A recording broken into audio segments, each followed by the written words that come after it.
One of the things you need to do in your life at some point is push yourself farther than you can go. So you kind of push yourself past the point of exhaustion. You think, oh, that's good. There's the point of exhaustion. Well, you can't stay there, because if you stay at the point of exhaustion for any length of time, well then, you'll degenerate, right? Because that's just too much. But you can find that point, and then you can pull back, and you can think, okay, well, I can't go farther than that. I kind of know where my limit is now. I can pull back, and I can operate within that limit, but then at least you know where your limit is. And that's an unbelievably useful thing to do as well. And the other thing, too, is like, well, how are you ever going to discover if you could possibly be successful at whatever you want to be successful at, unless you push yourself in at least one direction right to your bloody limit? It says, well, how do you make people resilient? It's, well, that's easy. You identify a set of challenges that they need to undertake, and you kind of match the challenge to the person like you would for a child that you care for, and you say, well, why don't you see if you can withstand this challenge? Go and take it on. And the person goes and gives it a shot and finds out, well, yeah, I can do it. It's like, great, you're tougher than you thought you were. So here's a slightly larger challenge. Why don't you go check out that and see if you can do it too? And your ability expands as you take on the challenges. That's how you make people resilient. Bloody well put them in safe spaces and what, shield them from microaggressions.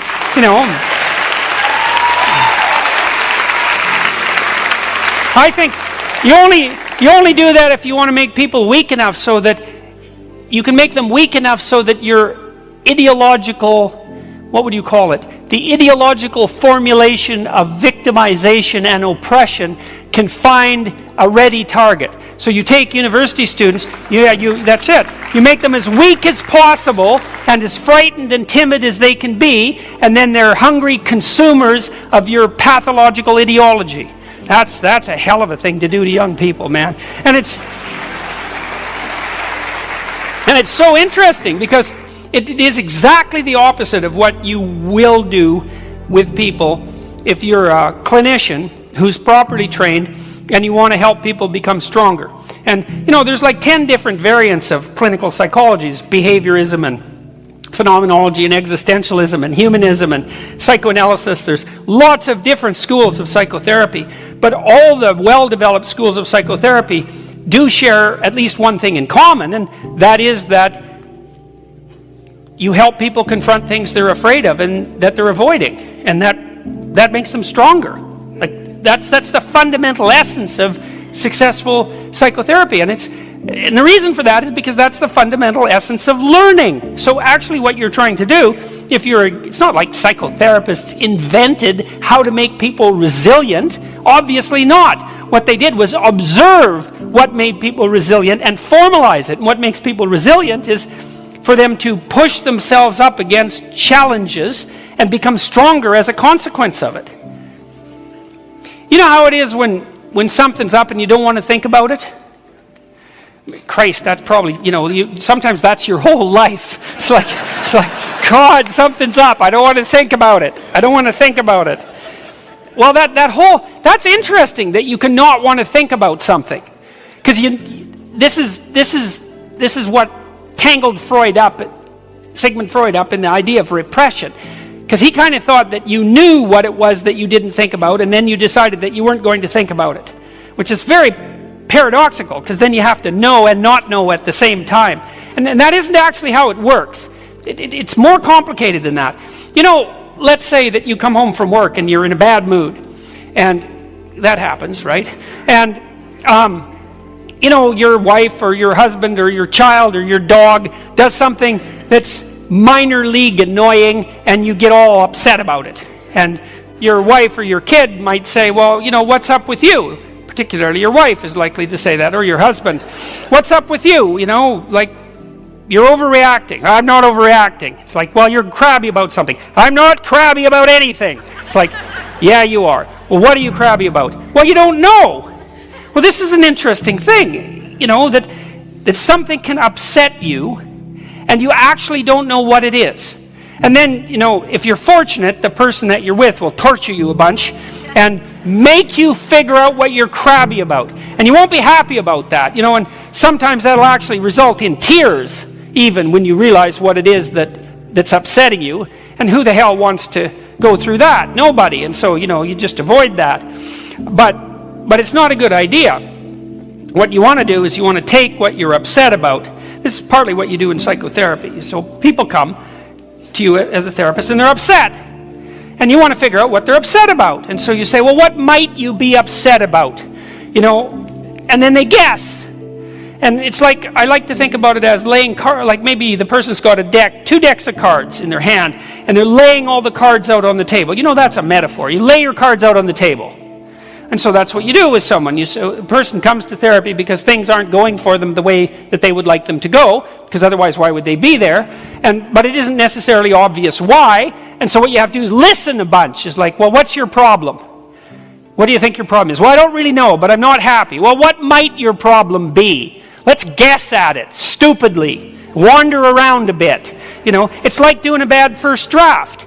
It's the same thing. Well, maybe it's this. I might be upset about this, or I might be upset about this, or I might be upset about what happened to me when I was a kid, or I'm upset at work, or I'm not happy with my kids, or I'm not happy with my wife, or I'm not happy with myself, or there's all sorts of reasons you might be upset. And what you find if you do that with people, you let them wander through the domain of being upset, is that they come out with 30 things they might be upset about, but almost right away they can figure out that 15 of those things or 20 of those things are irrelevant. They can take them off the table. But they can't take them off the table till they've laid them on the table, till they've walked through it. And that's part of that. That's part of the process by which emotion becomes articulated. Because your emotions will signal to you that something's wrong, but they won't tell you why. Because emotions aren't very high resolution. So you're crabby, because maybe your boss made an offhand comment 2 weeks ago, and some part of you thinks that maybe a promotion that you deserved is now not in the works. But you didn't even really notice that. It got you. It wasn't the response you wanted from your boss. And so God only knows what it signifies, and it sets your mood sideways, and then it makes you susceptible to outbursts at home. And it's very difficult to dig down into that. And you might have to admit to yourself that you really want the promotion, and maybe you have to admit that, well, you haven't done everything you possibly could to deserve it, and maybe you'd have to dig into the fact that your relationship with your boss isn't everything it could be, and then you'd have to figure out that you're not working as hard at work as you might because you're resentful. It's like, Jesus, it's just a bloody morass down there, And you see this with couples who are on the verge of divorce. They can't talk because everything they say is a minefield. And it's a minefield so every topic is associated with the same discussion that's occurred repeatedly for the last 20 years and never been sorted out. And so every single sentence is a minefield. And then you dig into that and you find that there's underneath each contentious sentence, that's when you have people sitting there, in your office with their arms crossed, and every time one of them says something, the other one rolls their eyes. And by the way, that's a good predictor of divorce. I'm dead serious. If you want a predictor of divorce, it's like your husband, your wife talks, you roll your eyes. It's like, you guys, you're done. That's contempt, And once the contempt settles in, it's very, very difficult to reverse it. And the contempt doesn't settle in if there hasn't been 10,000 hours of non-communicative fights. And that's partly that wish that people can hide things in the fog. It's like, I'm upset, and I bloody well don't want to know why. And it's no wonder. And so the Freudian repression idea is wrong. It's because you don't know what it is that's upsetting you, and then you refuse to face it. It's more subtle than that, is that your emotions hint at you that something isn't the way it should be. And then you can remain unconscious merely by not attending to that. Think, I don't want to think about that. It's like, yeah, well, no wonder. But what are you going to do? You're going to wait. You're going to collect all these errors around you, right? An immense number of unsolved errors. You do that long enough, and your whole life is just a morass of unsolved errors. And then you really won't want to think about it. And then you're really done. And so, well, what's the rule? Don't hide unwanted things in the fog. Well, imagine that you're wandering through the fog, and there's pits that you could fall into, and that there's knives that you could impale yourself on. There's sharp edges everywhere. It's like, well, that's terrible. It's terrible that the world's full of pits and sharp edges and knives hidden in the fog. It's like, well, yeah, but what if you disperse the fog? Well, then the pits are still there, and so are the sharp edges and the knives, but you don't have to fall into them because you can just walk around them. You know, and that's another reason why it's so useful to face things. It's like, well, if you become articulate about what it is that's disturbing you, then you sharpen up your representations of the catastrophe, let's say, and then you can, it turns out that it's much more probable that you can deal with it. You know, and you can't be sure because sometimes you're just screwed. You know, and well, that's why you end up dying, right? It's like, well, I'm dead serious about this. I don't want to be stupidly optimistic. Sometimes you can be backed into a corner and there's no escape. That happens. But most of the time it's not the case. Most of the time if you're willing to make the situation clear, right, which is a matter of facing it and then clarifying it. It's a courageous thing to do. That's to beard the dragon in its den. You know, if you do that, then you find that the situation resolves into a set of problems that are smaller than you originally assumed they would be, and there's a much higher probability that you can decompose the problems and then start to address them. And it doesn't matter because it's your best bet. Like, even if it doesn't work, and it might not, it's like you don't have a better strategy. There is not a better strategy. There's not a better strategy than to seek out the dragon in its den, even though there's some possibility that you'll get burnt to a crisp and that you won't get the gold. It's much better than waiting at home in your bed quivering while the thing grows and comes in and eats you. Because then for sure you lose. And that's pretty much how life works.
Anh hay mơ mộng mình thứ xa xôi, không màng về tình ái muôn nơi, sống cho là trọn kiếp đây thôi, đâu quan tâm gì chuyện đời.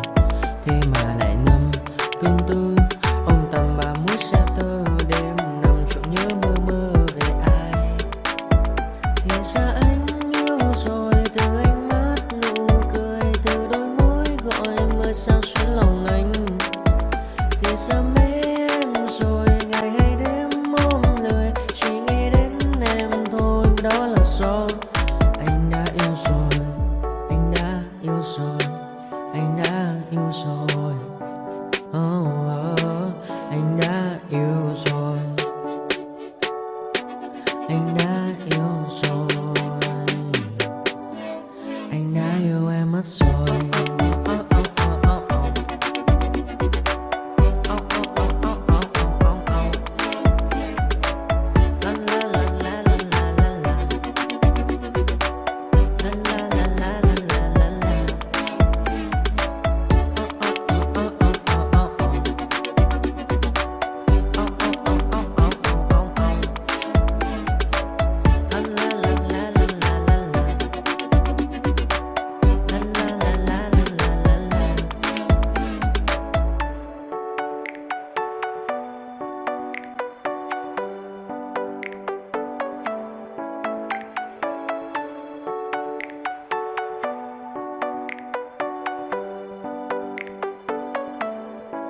Anh hay mơ mộng mình thứ xa xôi, không màng về tình ái muôn nơi, sống cho là trọn kiếp đây thôi, đâu quan tâm gì chuyện đời. Thế mà lại nằm tương tư, ông tầm bà mũi xe tơ, đêm nằm trộm nhớ mơ mơ về ai. Thì ra anh yêu rồi, từ ánh mắt nụ cười, từ đôi môi gọi mơ sao xuyến lòng anh. Thì ra mê em rồi, ngày hay đêm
retribution. Oh yeah, we want retribution. Oh yeah, we want retribution.